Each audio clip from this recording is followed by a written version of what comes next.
Funding for this program is provided by Bruce Foods Corporation, makers of the complete line of Cajun King seafood seasoning mixes and other distinctive Louisiana-style food products.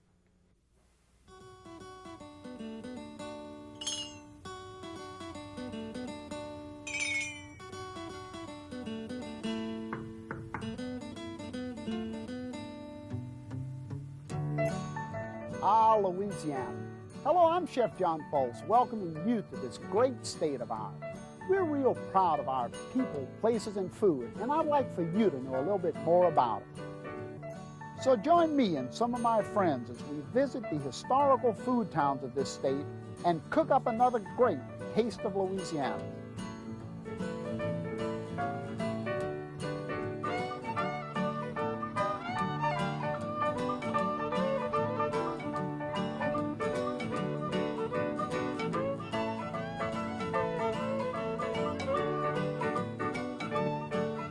Everybody, and welcome to A Taste of Louisiana. I'm Chef John Folse, and thanks for stopping by the kitchen today as we search out those great historical food towns of Louisiana. Today we're going to the southwest corner of the state, to the parish of Jefferson Davis and Allen Parish, and to the reservation of the Coushatta Indians in Elton, Louisiana. Boy, am I happy you're here.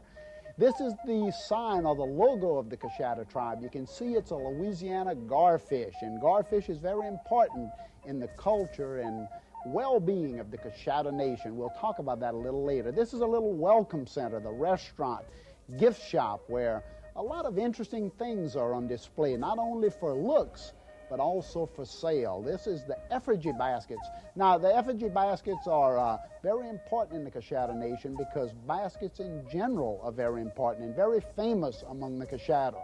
These baskets are made out of long leaf pine needles and woven very, very tightly. Look at this little turtle. If you can imagine the handwork that's done on this little thing. That's Jeanette Langley.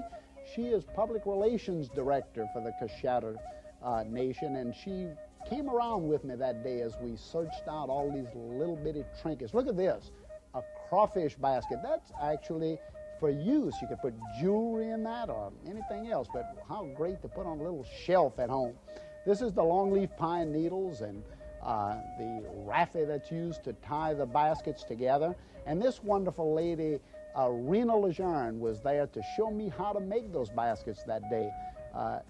Notice this. Look at those longleaf pine needles. They're collected, they're dried, but yet they have to be dried where they stay nice and pliable. They can't be too dry, otherwise they crack and break as the baskets are put together. And Florence Robinson, Florence is the aunt of my guest today, who I'm going to talk about in just a little while, and her father was one of the chiefs of the Coushatta Nation. And I tell you, we spent one of the greatest days right in the town of Elton, Louisiana, not too far from Jennings or Oberlin, where the Coushattas now have the reservation. And when Bertney Langley comes out to visit with me in just a little while in the kitchen, he's going to talk about how the Coushattas actually got to that part of Louisiana and a little bit more about the pine needle baskets, which are famous worldwide. And I actually own one now made by one of those wonderful ladies who we just saw. So the Coushatta Indian Nation, or Coushatta as they say in their language, and Bertney Langley will be here to visit in the kitchen a little bit later. You're going to love him. What a great guy he is.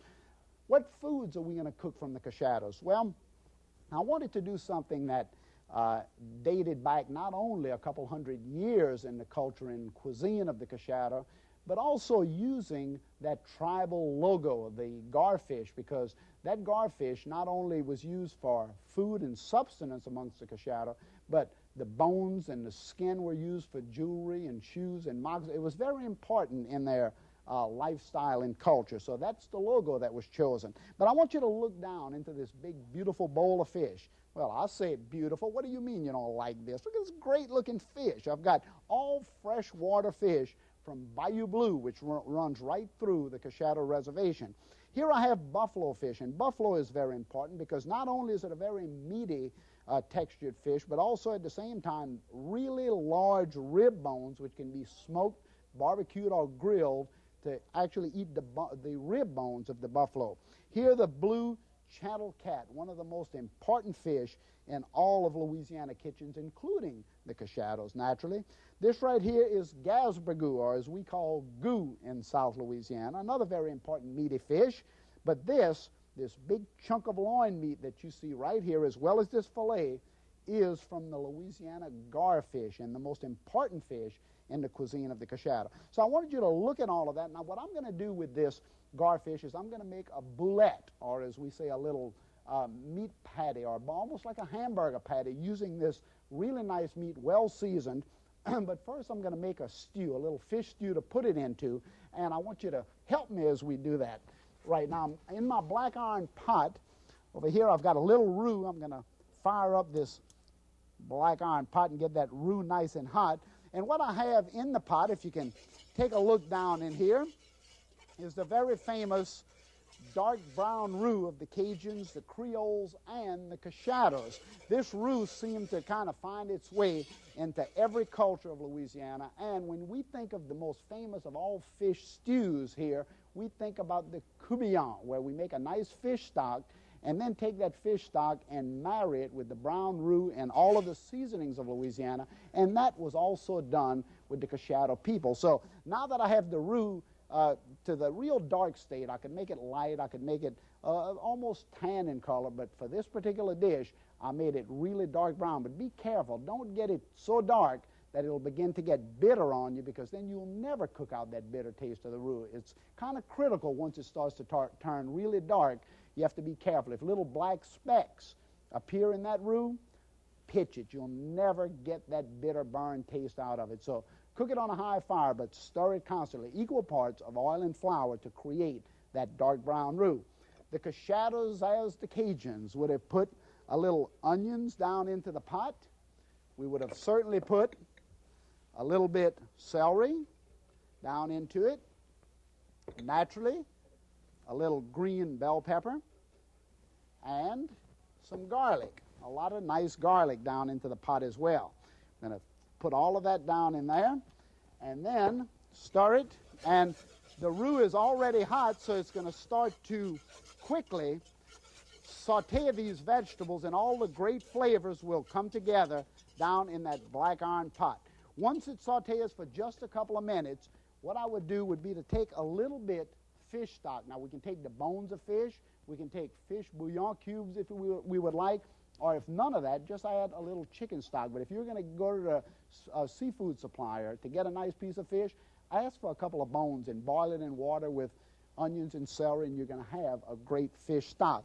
I'm going to add a little of that stock because this is where all the concentrated flavor of the fish is located, right down into those bones. And when it cooks in the stock, you can imagine just how great that flavor is going to be. So this isn't water going down into this pot, so needless to say, we have a great fish stew the minute this stock hits the roux and the onions and the bell pepper and the garlics and all of that. Now I would let this simmer for, I guess about 15 or 20 minutes while I make the little boulettes, and that's what I want to do right now while this is coming to a boil. Let's take a look into this bowl right here. I have the meat of the garfish, which has been poached in just a little bit of stock, or of course you could do it in water. I've got sweet potatoes. Sweet potatoes were very important in early Louisiana cooking, so to hold the fish together, we would put in a little sweet potato. You could put white potato if you want, and of course use any fish you would like.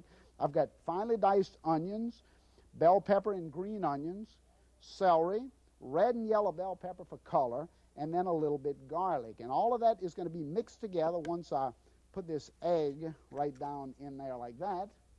And yeah, I'm going to just kind of mix it all and break the fish right up. You have to get your hands amongst this stuff, as I say. Just crush it all in there, really, really nice, because you want it blended well. The fish, the potatoes, all of the seasonings. This is something that you got to get the kids involved with, right? Because you have to make sure it's well mixed. They'll love to do this. And again, use any fish you would like. Don't wait for gar. If you're in Louisiana, it's everywhere. But in other parts of the country, it may be a little more difficult to find. Now I'll put a little bit of my other seasonings, a little salt, a little pepper, of course, a little thyme and basil, and mix that into it, and then a little bit breadcrumbs. Now this is seasoned breadcrumbs. You can do your own and leave the seasoning out. Just bake some old bread off, dry bread, and it gets really nice. And then you mix all of these together until you have a nice little boulette, or a little patty as we call it. And once the egg cooks, naturally it's going to hold all of this together. See how that little boulette is coming out really nice? I'll make 2 of these. And of course, if it's too dry, just add another egg into it, or a little milk if you want to. Whatever you would like to add to hold it together will be just great, but 1 egg normally holds it together. I'll take 2 of these boulettes, which are all put together, full of flavor, of course, and I'll drop them right down into the fish stew, which is already cooking away. I'll wipe this off of my hands because I have to add more green onions. I'm going to put some of that in the pot, little green onions right there. I'm going to put a little bit parsley into it, and then 1 nice bay leaf. And I would allow that to cook. Let me cut this fire down just a little bit. I would allow that to cook for about 25 or 30 minutes because the garfish has a really nice texture, so it's not going to cook away. It's going to really take a little while to tenderize that meat, but yet the eggs will hold it together nicely, and you will not have any problem getting those little balls to stick together. This is the way I like to serve them. This is an option, and I personally like to serve them just this way. This is the little boulettes that's been pan-fried. We've put all the nice seasonings in it, pan-fried, and I'll even put a little color on top of it for serving at the table. And you can serve this on a little hamburger bun, or you can put some cocktail sauce, anything that you would like, right onto a piece of bread, or just, hey, eat 4 or 5 of them as an entree. This is the pan-fried garfish boulettes. Or wait for that stew to cook and serve that over a nice platter of steamed white rice. It's going to be wonderful with all those great flavors in it. Okay, now the next dish I want to do for you, this is one of my favorite for sure. I want you to take a look at this. On the Coushatta Reservation was a tremendous amount of wild game. And needless to say, venison would have been one of the premier game items used by the Coushatta. So what I'm doing for you today, I want to take this nice big roast of venison that I have here, and I want to combine it with all of the indigenous ingredients found in and around Bayou Blue, and especially around those long needle, long leaf pine forests. So in the bowl, I have, again, the nice venison roast. Here I have some wild mushrooms. This is the oyster mushrooms that grow on the willow trees of Louisiana. After a nice rain or foggy morning, you can go out and pick them by the hundreds. They grow all over the country, too, by the way. I've got nice garlic here, some yams that's been cubed, and that'll give some nice sweetness to the roast. This is the muscadines right here. We've got wild muscadines that grow all over Louisiana, and, of course, the pine nuts themselves from the pine trees.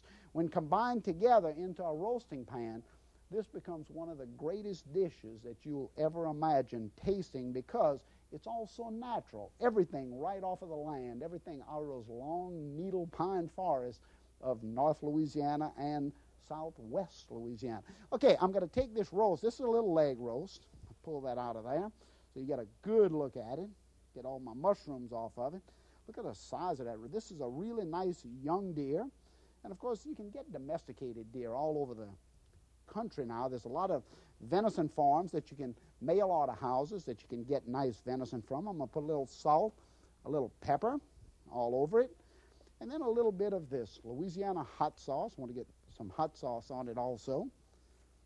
And, again, we're just kind of seasoning this roast with all of the natural flavors that you would find in any home anywhere in Louisiana. Once it's nice and seasoned, I'm going to lay that right down into my roasting pan like that. And I'm going to put the other flavors. I'll put all of my oyster mushrooms around it like this. And as I said, oyster mushrooms are called oyster mushrooms for that reason. They taste exactly like oysters. And in the early days of Louisiana, it wasn't uncommon to take these and deep fry them with a little cornmeal batter and put them on a sandwich. And these little mushrooms would actually taste just like fried oysters. So we want to put some of those around. Of course, the muscadines will give good, sweet flavor to the dish. Muscadines are little wild grapes that grow all over bayou country. Some of this nice fresh garlic. Now, of course, the Cajuns and Creoles would have stuffed all of this into the roast, and of course you can also. But I'm going to just lay the garlic in and around the dish, and then the sweet potatoes. Look how pretty all of this is, too. That's another thing about all of these dishes. They not only taste good, but they look so good as they come together. And then what else? I can put some little strips in here like this.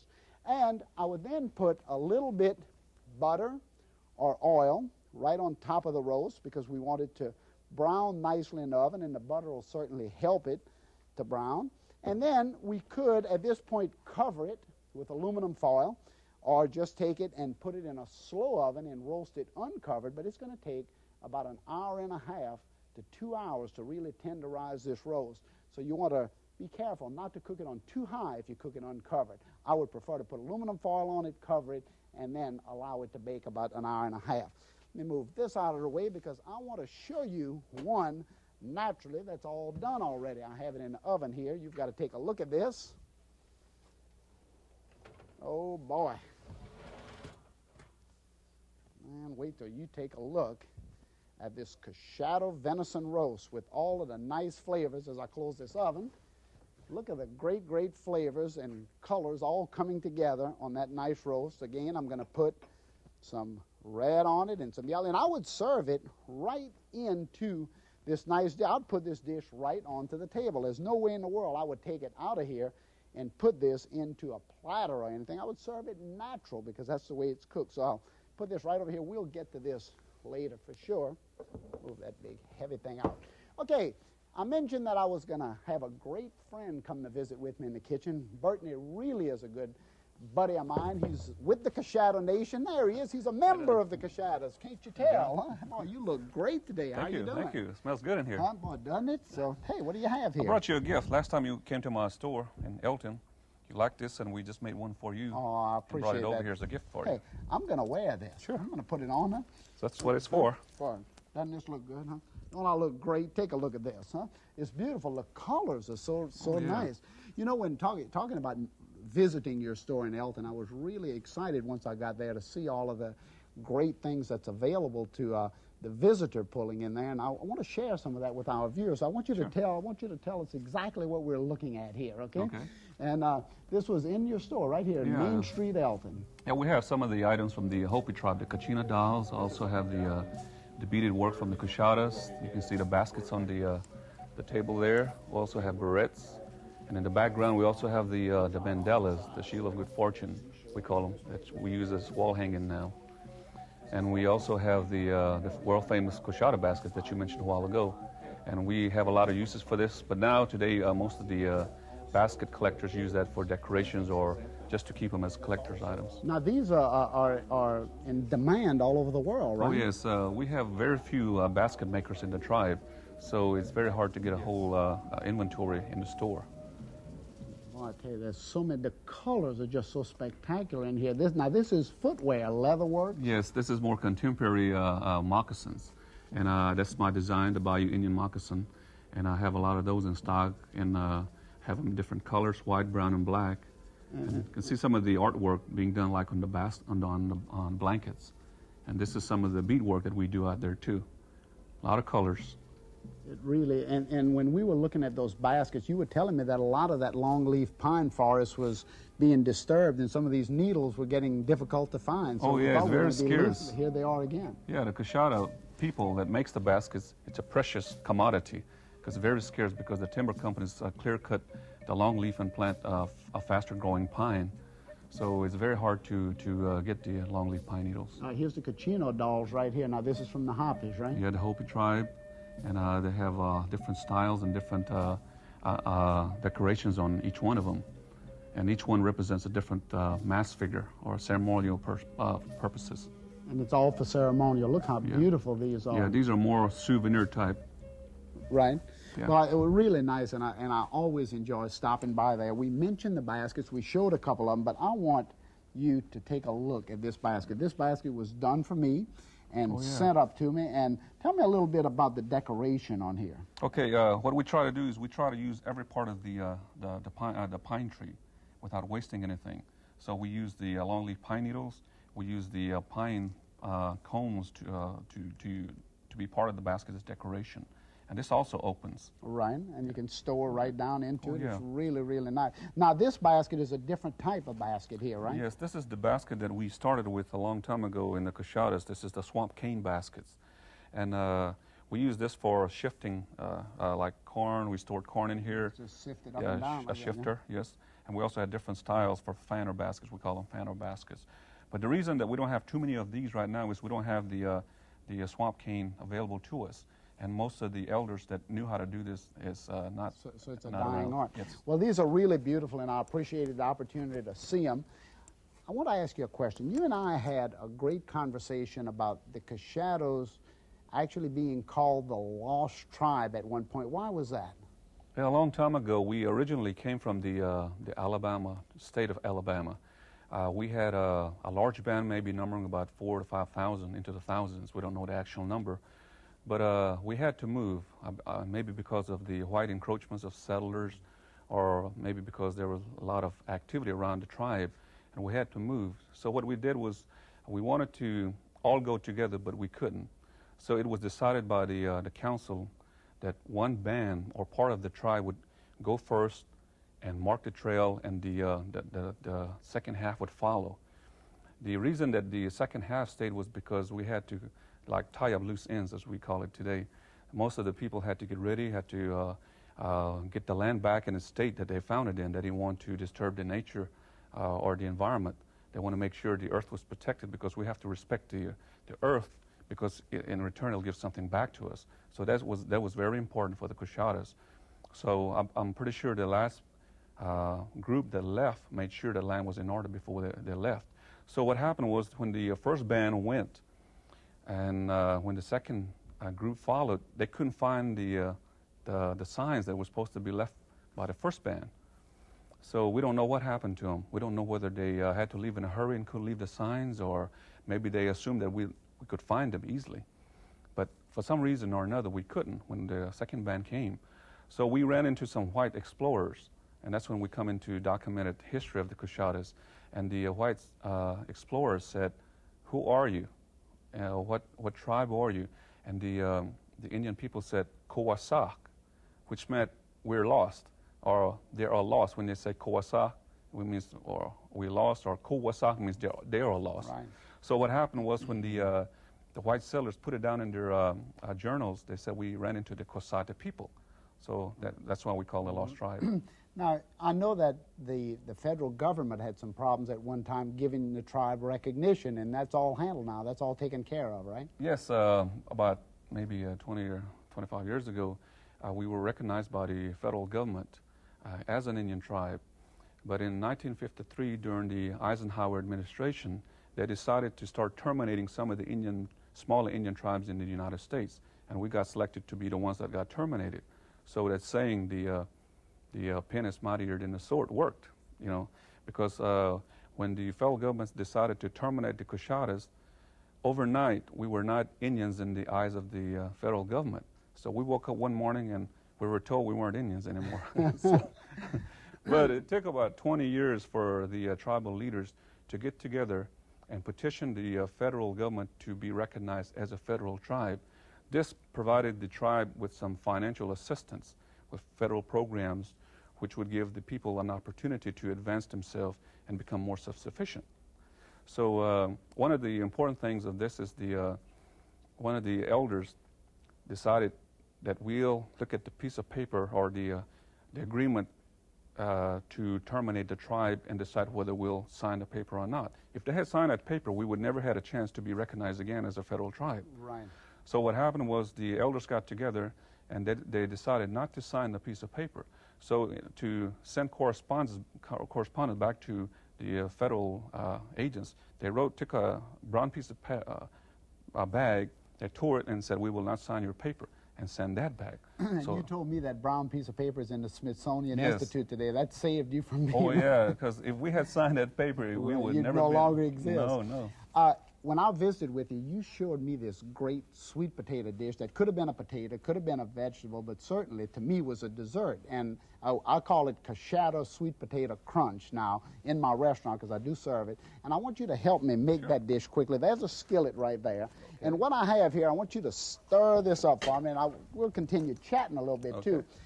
Here I have some yams that's already been mashed. We took the sweet potatoes and boiled them until they were nice and tender. And then we just crushed them up. We ran them through a ricer to make sure that they were nice and tender. And I'm going to put into this, just as you told me to do, a little bit sugarcane syrup like that. Okay. We're going to put in just a little bit cream because we're going to make them nice and fluffy. And you want to whip that right down in there. Just mash all of that together. And a little bit vanilla, just a touch of that. Of course, you can put cinnamon, nutmeg, cloves, whatever you would normally like to use in a sweet potato dish, obviously, but 1 egg will hold it all together. And once this is all mashed and put into a nice smooth form, nice and fluffy with those eggs and cream and all of that, then we would take it and put it into a skillet. You've got that skillet right there. Why don't you put it right on the counter here, and I'll pour it down in there.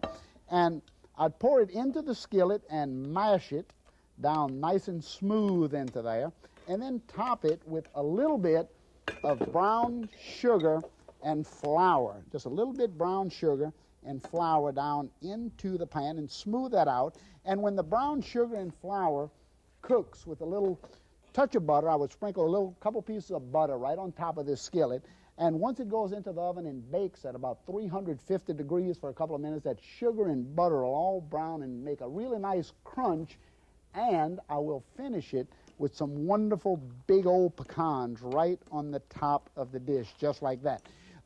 Really, I have to tell you, Bertney, how much I appreciate you coming to visit with me today and sharing some of those great stories. And I can't wait to get back to Elton to see you on the reservation. And I want you all to come back again and visit as we continue to cook up more of these great Taste of Louisiana. So let's finish our dish here and we'll put it in the oven, okay?